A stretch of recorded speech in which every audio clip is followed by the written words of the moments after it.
Bonjour à tous, vous écoutez Parlons d'Europe, émission animée par la Maison de l'Europe de Tours Centre-Val de Loire, centre d'information Europe Direct. Nous continuons notre exploration de l'identité européenne et notre sujet aujourd'hui sera la foi des Européens dans le progrès, en compagnie de Madame Christine Bousquet, professeure d'histoire médiévale à l'Université de Tours. Bonjour Christine, Bonjour merci Astrid. d'être avec nous aujourd'hui. Bonjour Astrid. Alors Christine, est-ce que vous pouvez nous dire, parmi les grandes composantes de cette identité européenne, quelle place tient le rapport des Européens avec le progrès ? Alors je crois que c'est une réalité de l'identité européenne, comme l'a été ce qu'on avait vu la semaine dernière, le rapport à la mer, par exemple. Eh bien, le goût et la foi dans le progrès ont marqué de manière importante notre identité. L'essor de la pensée, l'essor du jeu scientifique, c'est quelque chose d'assez essentiel. Alors ça s'est surtout développé à partir du XVIIe siècle. Alors il y a eu, bien sûr, ça ne veut pas dire qu'avant on ne faisait rien, mais au XVIIe siècle ça va devenir quelque chose de très très fort. C'est le moment où on remet vraiment en cause toutes les autorités, notamment Aristote, qui régnait un peu qui exerçait un peu son autorité sur beaucoup de thèmes, y compris scientifiques. Et là, en fait, l'Europe tout entière va intégrer que la raison se fonde sur le raisonnement, sur le libre raisonnement, le libre développement. La raison, elle nous permet de connaître, elle nous permet de maîtriser. Et ça, c'est quelque chose de tout à fait important. Et on se rend compte que, par exemple, avec Descartes, c'est la naissance du doute systématique qui va donner le discours de la méthode. C'est le moment où Bacon se lance dans un certain nombre d'observations pour refonder la science. C'est le moment où Newton va mathématiser la recherche. On sent que dans toute l'Europe, il y a un besoin d'établir des lois, d'expérimenter. Pascal, par exemple, fait cela. C'est vraiment l'avènement de la démarche scientifique qui se crée à ce moment-là. Et ce qui est intéressant, c'est que cette démarche scientifique, elle n'est pas spécialisée dans un domaine. Les scientifiques de l'époque s'intéressent à tous les domaines de la science. Alors, il y a un exemple qui est très célèbre, c'est l'exemple d'un frère minime du couvent des Minimes à Paris, qui s'appelle Joseph Mersenne, le père Mersenne. Et autour de lui gravitaient, comme des constellations, tous les grands scientifiques de l'époque. Français, étrangers, par exemple, il correspondait avec Pierre de Fermat, Hobbes, Leibniz, Robert Val, Descartes. Il animait à lui tout seul un CNRS. Voilà. Et là, il y a vraiment une foi, un intérêt pour la science qui s'est développé à partir de là. Déjà, à l'époque, cette découverte, ces progrès étaient européens.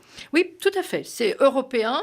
On le voit avec des exemples parce qu'il y a des controverses scientifiques et notamment sur des problèmes et il y a des prix européens. Par exemple, on invente, et c'est Pascal qui propose un prix pour le prix de la roue, le prix européen de la roue. Alors, qu'est-ce que c'est ? C'est tout simplement, on savait, alors ne me demandez pas de vous le démontrer, mais que le rapport entre la circonférence d'une roue et l'amplitude du mouvement qui est fait, il est de 3 pour 1. Et Pascal propose un prix pour trouver à celui qui trouvera la raison. Toute l'Europe s'y est mise. Il y a vraiment une compétition, une émulation, parce que la compétition a quelquefois connoté un peu péjorativement, mais là pas du tout, c'est une émulation. Et on va voir dans le même temps, c'est le moment où naissent partout en Europe les académies. Les académies, d'abord la première à Rome en 1616, et puis il y aura l'Académie des curieux de la nature à Leipzig en 1652, la Royal Academy de Londres, bien sûr, en 1662 aussi, et l'Académie des sciences à Paris en 1666. Donc là aussi, on voit bien que partout en Europe, ce mouvement scientifique s'impose, création des académies, correspondance, publication de gazettes scientifiques. Là, on a tous entendu parler de Nature et de The Lancet, qui sont les grandes publications scientifiques mondiales pour la médecine. Et bien là, c'est pareil. C'est un moment où on voit tout ça se mettre en route. Et est-ce que vous pouvez nous dire justement, vous avez parlé d'un certain nombre de grandes innovations, mais est-ce qu'il y a des progrès vraiment significatifs dans certaines matières qui ont fait faire un bond peut-être considérable. Oui, ça s'appelle la première révolution industrielle. Voilà, c'est effectivement la première révolution industrielle. C'est quelque chose de tout à fait fascinant. Et la première usine sidérurgique française qui naît au Creusot, elle démarre avec l'argent du roi, avec l'argent de Louis XVI, avant la Révolution. Donc, on a là un endroit où véritablement on le voit. Alors, la révolution industrielle, généralement, on l'a fait démarrer en Angleterre, et puis elle se diffuse très rapidement en Allemagne, en Belgique, au Luxembourg, là où elle a été en France. le plus spectaculaire. Voilà, en fait, elle a été spectaculaire. Elle a début. été. Alors pourquoi les Anglais ? D'abord parce qu'ils ont des ressources, ils ont du charbon, des mines de charbon.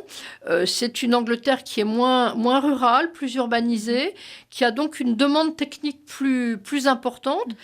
Et qui va utiliser, c'est la grande découverte, c'est quelque chose de tout à fait important, elle va utiliser le charbon de terre, et c'est une rupture avec le charbon de bois. Le combustible, c'était le charbon de bois, et qui était extrêmement polluant, parce qu'il fallait vraiment beaucoup de bois pour faire du charbon. Et donc, le charbon de bois, évidemment, c'est un meilleur rendement énergétique. Et on voit très bien le charbon de terre. Le charbon de terre, pardon, j'ai dit l'inverse de ce que je voulais. Et cette révolution industrielle, elle est clairement européenne. Les États-Unis seront touchés par les Européens qui s'installent aux États-Unis. Donc cette première révolution industrielle, ces dates, grosso modo, c'est à partir de 1760 à peu près.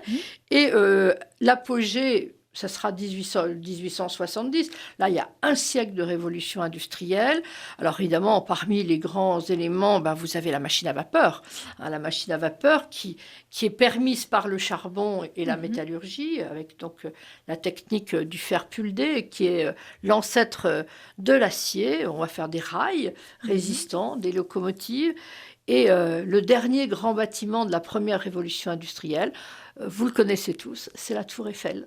La Tour Eiffel, c'est le premier de grands bâtiments de c'est le dernier grand bâtiment de la première révolution. Donc, cette révolution industrielle, elle se traduit par une concentration de la production.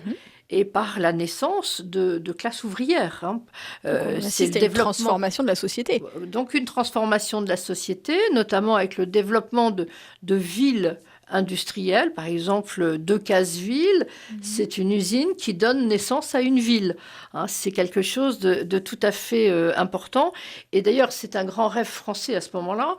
C'est le rêve de rejoindre le niveau anglais. Les Français ont un peu perdu de temps au début.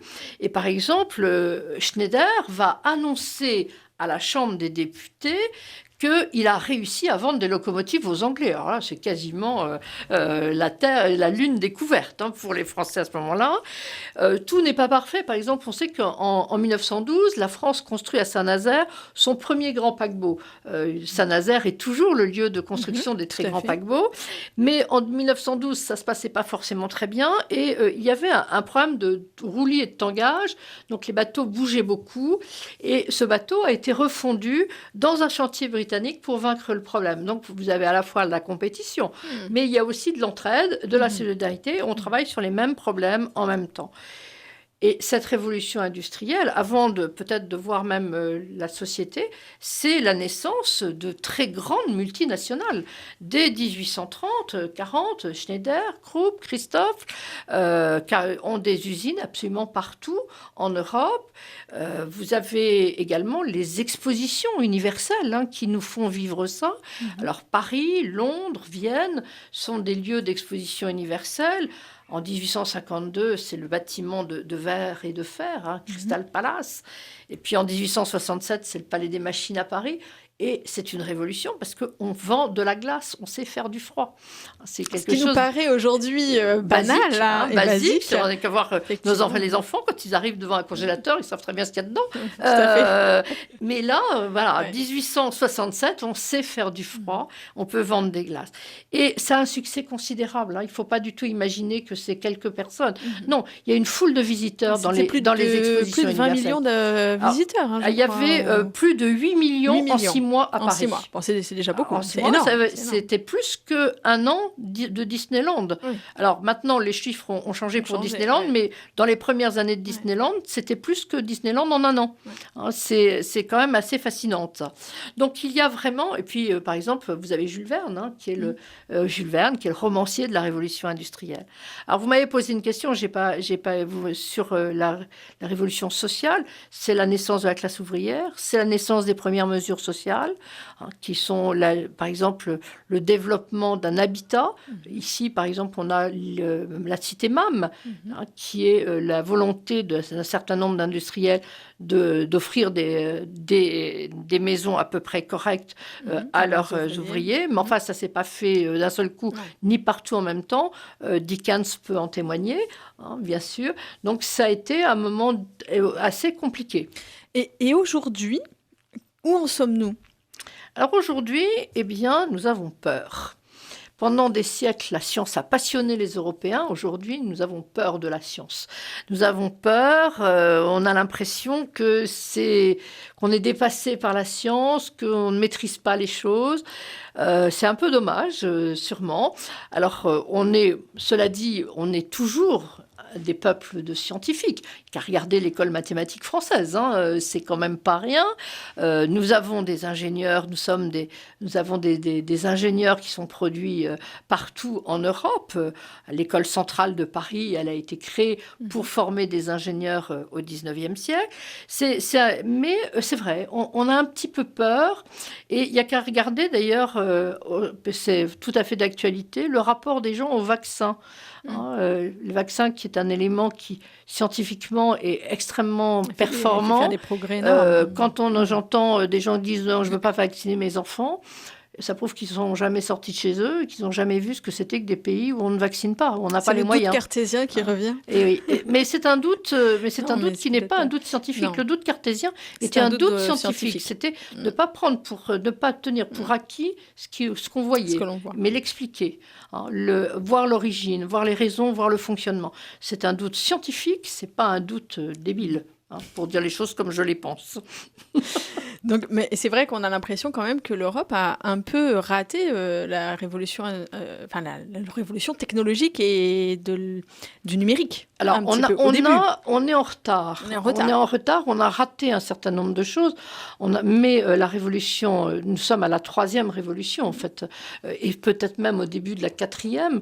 Hein, la 3e révolution, ça a été toutes les grandes technologies de l'Internet, toutes les grandes technologies du numérique. Et effectivement, l'Europe n'a pas été capable de se doter d'un GAFA.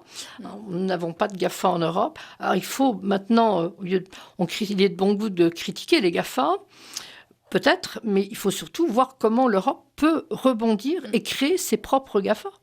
Donc, un vaste chantier pour les années à venir. Merci Christine de nous avoir expliqué en quoi cette foi dans le progrès scientifique et dans les progrès généraux faisait partie de notre identité en tant qu'Européens. C'était Parlons d'Europe, émission animée par la Maison de l'Europe de Tours Centre Val de Loire, centre d'information Europe Direct. À bientôt. À bientôt. Merci Astrid.